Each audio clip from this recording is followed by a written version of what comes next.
その時、もしかしたらギャバンは、ルフィ、または息子のコロンを守って、死の間際まで追い込まれる。多すぎる火は何も生みやせん。火は森を一日で灰にする。水と風は100年かけて森を育てるんじゃ。どうも、ワンピースの謎と仮面 YouTuber、ゆえてなんぼのゆでろんです。ありがとうございます。いいね。チャンネル登録してね。今回は週刊少年ジャンプ2025年18号、ワンピース最新話1144話、戦士の時間を考察していきます。この1144話では出ました。男のロマン。ラピュタのロボット兵やナウシカの巨神兵みたいな古代ロボの残骸。一緒に考えていきましょう。よろしくお願いします。まずは先週の1144話の予想を振り返りましょう。こちらです。1144話の類似話数は44話、144話、1044話です。44話は3人のコック、語呂合わせは紳士。44話でパティはお客様に対して常に紳士的な振る舞いを心がけています。そして1044話では太陽の神ニカが現れています。1044話のタイトルは解放の戦士。44話では清流のマークの銀にパティが攻撃。1044話では清流の街道にニカが攻撃。次に144話は雪物語。語呂合わせは衣装。ここと繋がるなら1144話ではヒルルクとチョッパーのような愛ゆえに傷ついてしまった話でしょうか。そんな1144話の話数の語呂合わせ予想は人、小。引き続き人が傷つく悲しみの話でしょうか。人、小。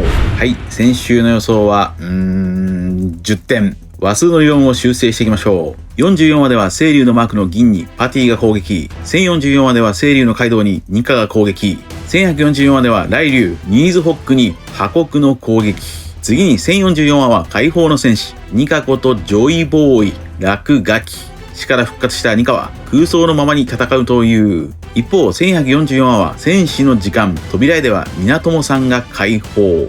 そして本編では子供の妄想が具現化したゾンビみたいな落書きドラウグルが暴れています。また1044話では亡き父、光月おでんの魂を鎮める曲、月姫を三味線で奏でている光月日和。一方1144話ではソウルキング、ブルックのギター曲、ニューワールドをヘッドホンで聴いている軍子。ちなみにこの光月日和とブルックは後に2人でセッションしています。他にも44話で胃液を吐く銀、144話で毒キノコ、アミウダケのスープを吐くヒルルク、1144話で酒を全部吐くドリーとブロギーなど細かいつながりもあります。以上が話数の理論一つなぎです。それでは本編の流れを考察していきましょう。1144話のスタートは宝珠アダムツアー中のフランキー。サイボーグの体であるフランキーが案内されたのは古代ロボットの残骸から作られたと思われる謎の施設です。そこにはすでにリリスとボニーが内覧しており、リリース曰くこの施設は3000年以上前のものだという。この古代ロボの残骸の施設は一体何でしょうか。このロボットはおそらくエメトと同じく3000年前の太陽の盾でしょう。1144話でサウロは盾を使っていますから、これがヒントだと考えます。エルバフにも3000年前から太陽の盾となるロボットが存在した。これが1144話の話数の語呂合わせ一つ目。イージス。イージス。4話語呂合わせでは中国語のスーと読みます。イージスとはギリシャ神話でゼウスが女神アテナに与えた盾で、その意味は悪を払いのける。それはまさに1144話でサウロが装備している盾でもあり、3000年前のロボ、太陽の盾のヒントとなっている。エルバフとは1136話で太陽を待つ国と言われていましたから、この古代ロボは3000年前から太陽の神ニカを待っていたのか。ワンピースではロボイコール待つというイメージが付与されています。3000年前。ワンピースの年表で最古の歴史は5000年前、オハラで生まれた全知の木です。その次に古いのが4000年前のアラバスタの宮殿の建設。そして3000年前から残されていた古代ロボ。3000年前とはどんな時代だったのか。ワンピースの世界は我々の世界の大航海時代、つまり1500年あたりがモチーフです。そこから計算していくと、この3000年前は我々の年代でいう4500年前、紀元前2475年頃。紀元前2475年頃の日本といえば縄文時代の中期。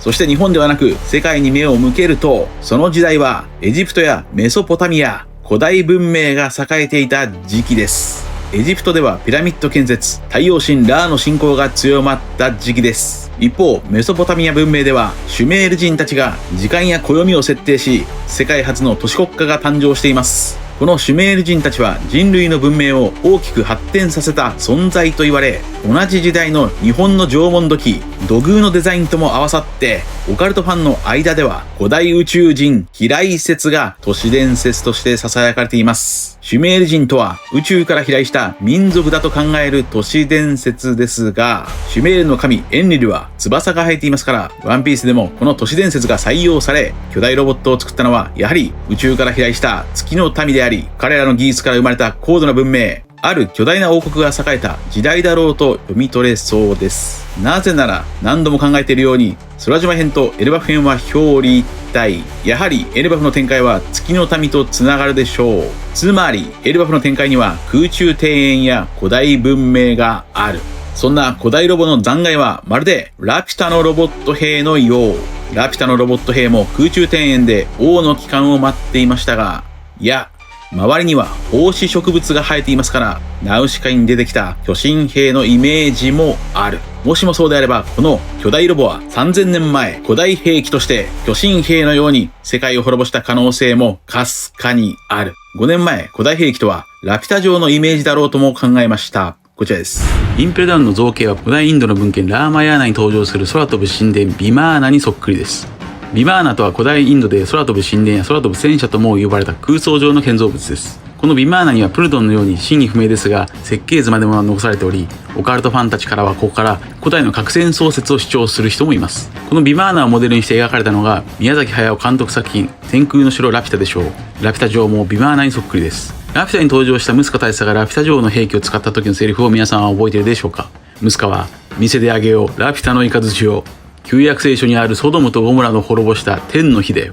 ラーマヤーナではインドラの矢とも伝えているがね。とラピュタ城から放たれたラピュタの雷は島一つを消し飛ばしていました。それはまるでプルトンのイメージに合致し、エネルの来号のようです。ムスカが語った旧約聖書で天の火に焼かれたソドムとゴモラとは都市の名前ですが、ワンピースではエニエス・ロビーでルフィたちを引っ張る馬のような魚の兄弟キングブルとして登場しました。つまりはこれは大方の予想通りエニエス・ロビーの謎の大穴は800年前にプルトンの攻撃によって生まれた大穴なのでしょうか。はい、海底監獄インペルダウンには古代文字が刻まれていますから、あのインペルダウンとは月の民たちが乗ってきた宇宙船の可能性もかすかにあります。脱線しましたが本編に戻りましょう。そんな古代ロボの残骸の前にいるフランキーの後ろから雷雲雷がバリバリと現れました。一方巨人たちの村にはドラウグルが襲いかかる。ここでブルックはそのドラウグルに対して巨大な私と驚いていますが、先週のコメント欄にはこのドラウグルのシーンの擬音ガシャーンとはガシャドクロを表しているとコメントがありましたが、ブルックはワノ国でガシャドクロと呼ばれていましたから細かすぎる伏線を張っていたようです。どこに貼っとんねん。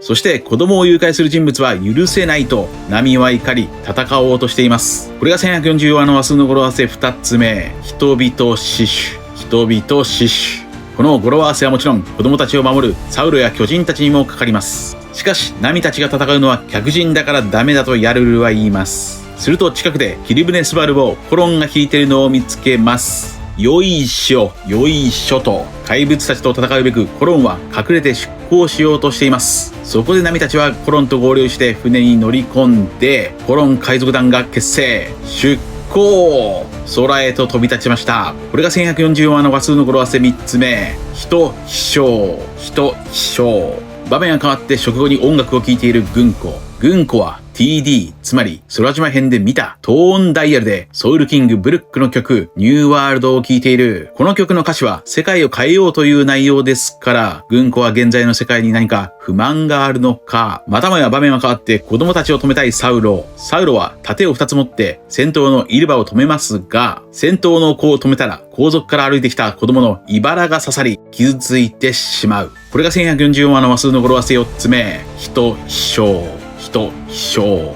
次に一人ずつロープで引っ張って離しますが、そこにフェンリルが現れ邪魔してきます。場面は再び西の村へ。ドラウグルを倒したものの今度はニーズホックとお化けが襲いかかる。しかしそこへ人飛翔。巨兵海賊団の船、空飛ぶグレートエイリック号霧船スバルエディションが登場。空を飛ぶ船からドリートブロギーが破国。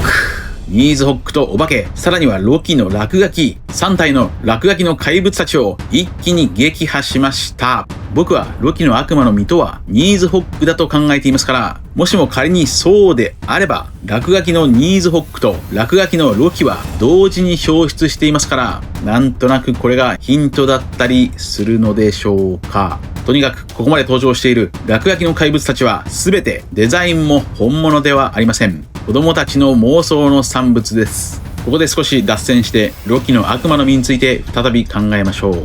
ロキのハンマーラグニルは近づくと感電すると言います。このことからロキの能力は雷耐性がありそうです。すると雷耐性がありそうな真のゴムゴムの実か雷属性を持つ雷竜ニーズホックか、この2つに絞られそうですが、どちらであってもやや矛盾点はありそうです。例えばロキが真のゴムゴムの実だった場合、ルフィは巨人たちの前で何度もゴムゴムのと叫んで能力を使っています。ロキがもしも真のゴムゴムの実を食べていたなら、巨人たちがこのルフィの掛け声に一切反応していないのが不自然です。一方ロキが雷竜ニーズホックだった場合も、ニーズホックは口から雷を放ってますから、わざわざ雷を呼ぶハンマーを使う必要がありません。このようにどんな考察でも矛盾点はありますが、ただロキが今後ルフィたちの仲間傘下になるなら、真のゴムゴムの実より雷竜ニーズホック空を飛ぶドラゴンの方が漫画として展開が広がると考えます。それはまるでドラクエ5のマスタードラゴンのようにサニー号ごと背中に乗せて空を飛べそうだからです。話を戻しましょう。空飛ぶ船、巨兵海賊団の船にはなんとギャバンも乗り込んでおり、それを見た巨人たちは無敵の船だと称しています。これが1140話のマスの語呂合わせ5つ目、人必勝。人必勝。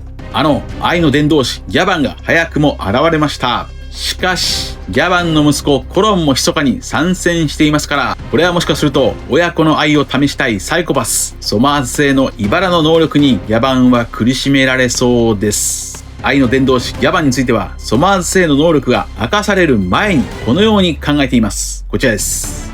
降参したギャバンはロキの鍵をルフィに預けて、この島を出る頃にエルバフが無事だったらまた俺に会いに来いと言ってギャバンは立ち去りますが、しかしギャバンの役割はこれだけではなさそうです。現在神の騎士団は巨人たちの子供ギャバンの息子コロンたちを誘拐しようとしています。これをギャバンが見逃すはずありませんから、神の騎士団との戦いの最中にギャバンは再び現れそう。その時もしかしたらギャバンはルフィまたは息子のコロンを守って死の間際まで追い込まれる。ギャバンとは海賊王の左腕ですから、左腕といえば腕が1話のルフィを守って左腕を失ったシャンクス、ここと繋がって1話のルフィと重なっていたコロンをギャバンが神の騎士団から守って死の間際まで追い込まれる可能性があります。さらにギャバンは光月おでんとも重なっています。愛の伝道師ギャバンとはおでんの同志、伝道師とおでんの同志、おでんのようなセリフやポーズをしています。光月おでんは息子桃之助を守るために清流の街道に敗北していました。さらにまだあります。エルバフ編の冒頭では人食いバルトロメオがルフィを守るために命を差し出していました。こことも繋がるなら人食いではなく山ぐらいギャバンも誰かを守るために命を差し出す、そんな可能性が考えられます。はい、愛の伝道師ギャバンと愛を試す外道ソマーズ製の戦いがあるのか。続いては次回1145話の展開を話数の理論から考えていきましょう。1145話の類似話数は45話、145話、1045話です。45話は嵐前、語呂合わせは擁護、銀に飯を食わせたサンジがお皿を割って証拠を消して擁護しています。次に145話は受け継がれる意志、語呂合わせは人思考。人思考とは誰かの役に立てる時に自分の存在価値を感じるという思考のことです。